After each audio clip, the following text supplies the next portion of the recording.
Narcisti využívajú obranné mechanizmy na udržanie svojej identity, dokonalosti a neomylnosti. Medzi najčastejšie patria projekcia. Narcisti často pripisujú svoje vlastné negatívne vlastnosti alebo pocity iným ľuďom. Ak cítia zlyhanie alebo hanbu, obvinia druhých, že sú neschopní, leniví alebo nekompetentní. Gaslighting slúži na to, aby druhí pochybovali o svojej realite.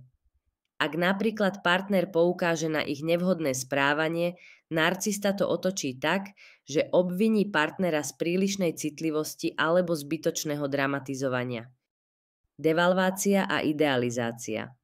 Narcisti často oscilujú medzi vychvaľovaním a zhadzovaním druhých.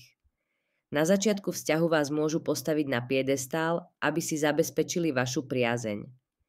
Neskôr vás však môžu kritizovať, aby si upevnili svoju nadradenosť. Popieranie. Narcisti odmietajú priznať chyby alebo zodpovednosť za svoje správanie. Ak ich niekto konfrontuje, ich odpoveď môže byť to sa nestalo alebo to nie je pravda. Racionalizácia.